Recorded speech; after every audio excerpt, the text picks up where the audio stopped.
корейский жареный зеленый чай.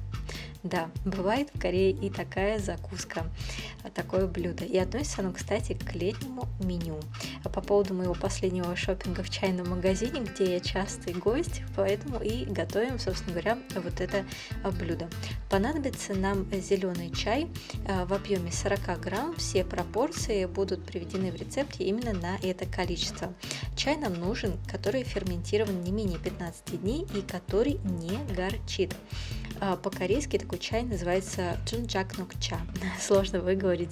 Но вот лучше всего, конечно же, покупать корейский чай в корейском магазине, чтобы получить 100% правильный результат этого блюда.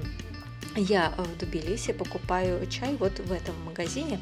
Вот здесь есть их инстаграм, вверху есть линк на видео об этом магазине. То есть в этом магазине точно поймут, что вам нужно. Как готовить? Нам понадобится растительное масло для жарки, где-то 200-250 мл. Мы нагреваем масло до 70-80 градусов. Как проверить, что масло нагрелось? Просто опустите туда азиатскую палочку для еды, и если увидите, что пузырики начали подниматься, значит масло нагрелось. Для того, чтобы пожарить чай, нам понадобится заварочное сито для чая. Я вот делаю это таким способом, у меня вот только такой вариант. И закладывая чай порционно в это сито, мы, выключив огонь, опускаем чай в масло на 4 секунды и затем сразу же его вынимаем.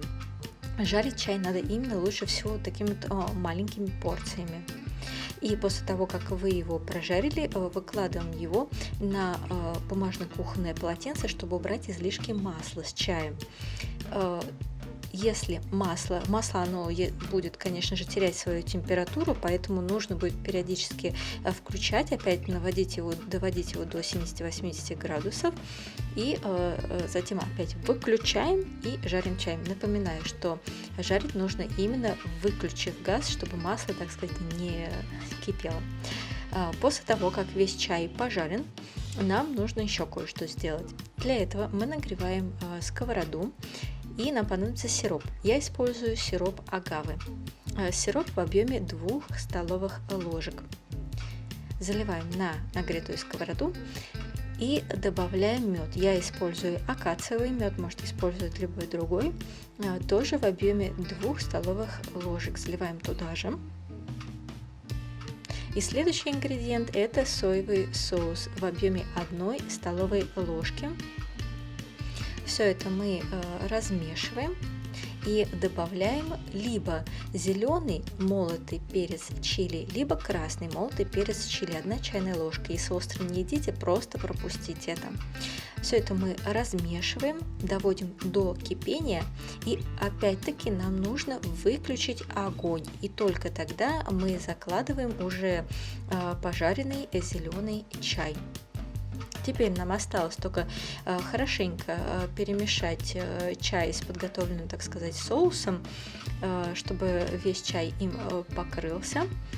И после этого все, можно его сервировать на какую-нибудь тарелочку. Как и любую другую закуску, можно это хранить некоторое время, но не очень долго. Желательно за 1-2 дня это употребить.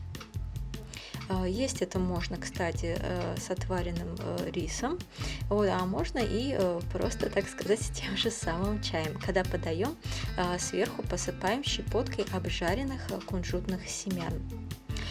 Вкус у этого блюда, я должна сказать, если добавляете красный молотый перец, то немножко островатенький, а так такой сладкий, и самое главное, это необыкновенный хруст. Я не удержалась, и сейчас дам вам послушать звук этого хруста.